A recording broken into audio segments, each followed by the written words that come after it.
એનાથી જ દવાઈ લાવ પણ દવાઈ નહીં ગુણ આમ પડ્યા કે એવું કશું નહીં, એમ જ પગ, હા એમ જ નસો ખબર નહીં, ખબર નહીં હવે દવાઈ અસર નહીં કરતી છે. બીમારીઓ ક્યાં ક્યાંથી આવી જાય છે.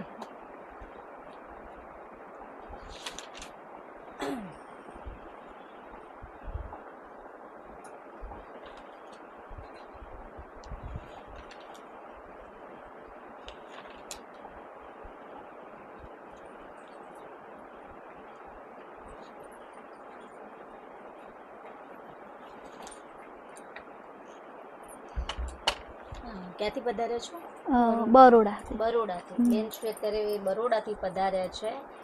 આજના આપણા પેકેજના દાતા છે પ્રહલાદસિંહ જાડેજા, જેમને એમના ભત્રીજી પ્રકૃતિબાના જન્મદિવસ નિમિત્તે કન્યાદાનનું કાકા સાહેબ તરફથી ભેટ આપ્યું છે. તો કન્યાદાનના પેકેજ હું તમને પ્રહલાદસિંહ જાડેજા તરફથી આજનું પેકેજ દીકરીબાને ભેટ આપું છું. બેન બરોડાથી પધાર્યા છે, પપ્પા એમના નથી અને કેટલી દીકરીઓ? 6 દીકરીઓ છે અને મમ્મી પોતે લગ્ન કરાવે છે. જો કે લગ્ન એકદમ સાદાઈથી છે, એમના મંદિરમાં જ છે, કોઈ જાહો જલાલી કે ધામધૂમથી નથી કરવાના. પણ કહેવાય ને કે સંસારનો નિયમ છે કે દીકરીને વધારે નહીં તો આપણે 5-6 જોડ જે કપડાં મળ્યા એટલે આપણે લઈને દીકરીને સાસરે મોકલતા હોઈએ છીએ. તો એ જ રીતે આજે બેન પધાર્યા છે આપણા ત્યાં કન્યાદાનનું પેકેજ લેવાને. આપણા કન્યાદાનના પેકેજમાં 5 જોડી દીકરીને આપણે કપડાં આપતા જ હોઈએ છીએ. તો આપણે બેનબાની મોઢેથી સાંભળીશું કે એમની પરિસ્થિતિ શું છે. શું થયું હતું એના ભાઈને? અટક આવ્યું હતું. એટેક આવ્યું હતું? હા. કેટલો ટાઈમ થયો?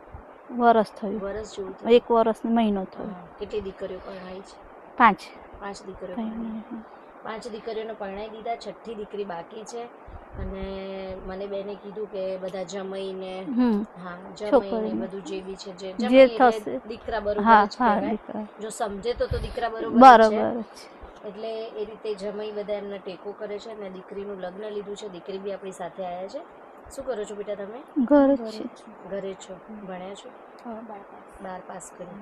અચ્છા. અત્યારે હાલ કંઈ નહીં, ઘરે છો? અચ્છા. અને લગ્નની તારીખ કઈ છે? 26 એપ્રિલ. ઓકે. બરોડાથી બેન આવ્યા છે. 26 તારીખનું એમનું લગ્ન છે.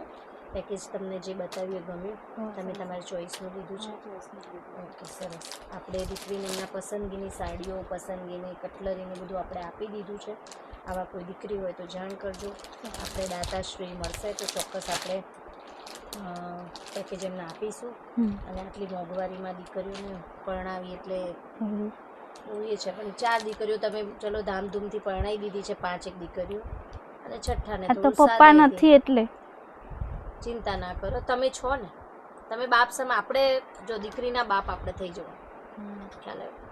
આજે હું બી સમજુ છું કે તમને પગે તકલીફ છે, બેસાતું ઉઠાતું નથી, એટલે કદાચ પ્રસંગ મોટા જાહુ જલાલીથી લઈએ તો તમે દોડી કામ ના કરી શકો, કારણ કે હવે પગ તકલીફ છે એટલે. પણ 5 દીકરીઓ પરણાઈ છે બેટા. આપણે એમ સમજી લેવાનું કે જે મળ્યું મારી મમ્મીએ, એ આપણા માટે કરોડો બરોબર છે.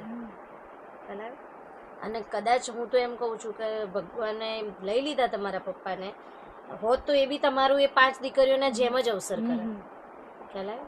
પણ આપણે મોટું મન રાખવાનું. એટલે બેનને હું એમની પસંદનું પેકેજ આપણે આપી દીધું છે. બેનના ફાધર નથી, બેનને પસંદ પડ્યું એ રીતે આપણે પેકેજ આપ્યું છે. ભગવાન એમના પપ્પાની આત્માને શાંતિ આપે એવી આપણે પ્રાર્થના કરીશું. અને જે દાતાશ્રી આપણને પેકેજ આપ્યું છે એમનો આપણે દિલથી ખૂબ ખૂબ આભાર વ્યક્ત કરીશું.